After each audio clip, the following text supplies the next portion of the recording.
अस्सलामुअलैकुम। Thank you all my subscribers. मुसीबतें इंसानों को ही आती है, सच में खुशी हो या गम इंसानों को ही आती है। हम खुशियाँ भरी ज़िंदगी को एक्सेप्ट करते हैं, वैसे ही परेशानियों को भी एक्सेप्ट करना पड़ता है। चंद दिन सूरज की गर्मी तो चंद दिन चांदनी रात को भी हम कबूल करते हैं। दिन को काम करते हैं, रात को आराम करते हैं। ये सब कुदरत का निज़ाम बराबर चलते रहता है। ज़िंदगी में हमारे दोनों हाथों को भी हमें बैलेंस रखना पड़ता है। मगर परेशानियां हो या दुख दर्द हमें ही क्यों आते हैं, सामने वालों को क्यों नहीं। हम ऐसी गफलती में रहते हैं। लेकिन जिनको उनके हिसाब से जैसे परेशानियां आना है वो तो आते रहेंगे, जाते रहेंगे। फॉर एग्ज़ाम्पल आपको एक किस्सा सुनाती हूँ। एक गांव में एक बड़े बुजुर्ग हजरत आते हैं। सब लोग गांव के ये समझते हैं कि ये मामूल आदमी नहीं है, सबके परेशानियों को, दुख दर्द को दूर करने वाला आदमी हो सकता है। सब लोग इसकी बहुत इज्जत व कदर करते हैं। सब आपस में मशवरा लेकर बुजुर्ग के सामने जाते हैं। उनकी जो परेशानियां, दुख दर्द सब दुखड़े सुनाते हैं।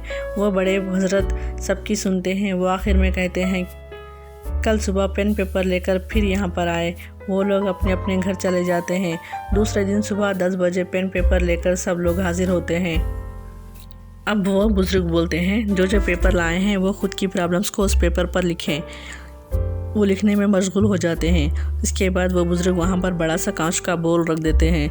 सब लोग अपने अपने चिट्स उस कांच की बोल में डाल देते हैं। अब बुजुर्ग कांच की बोल के पास आकर सब चिट्स को अच्छी तरह घुमा लेते हैं।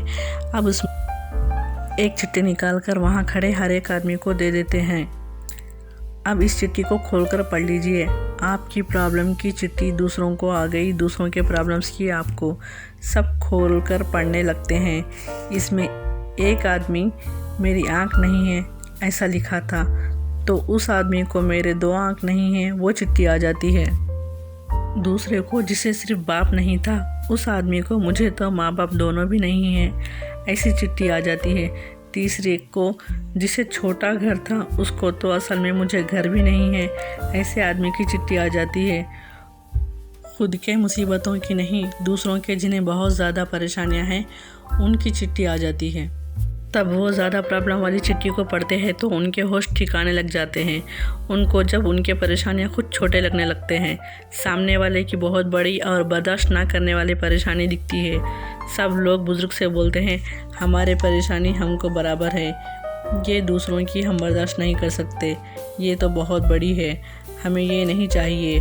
अब बुजुर्ग बोलते हैं देखिए आपके कर्मों के हिसाब से आपको परेशानी आई है, वो तुमको आदत हो कि अब छोटी लगने लगी है। एक टांग नहीं है। वो लंगड़ा आदमी ये सोचता है कि दुनिया में मैं ही ज़्यादा परेशान हूँ। लेकिन देखा जाए तो जिनके 2 पैर भी नहीं हैं फिर उनका क्या हाल होगा। हमको सामने वाले की परेशानी और मुसीबत का पता नहीं होता, इसलिए हमको ही ऐसी परेशानी क्यों आती है हम ऐसा समझते हैं।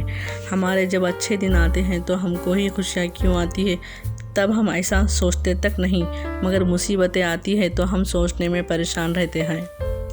ज़िंदगी में उतार चढ़ाव चलते रहता है, जैसा कि ICU मॉनिटरिंग मशीन की तरह जिगजैग जिगजैग जिगजैग। लाइन सीधी हो गई ना ज़िंदगी ख़त्म हो जाएगी।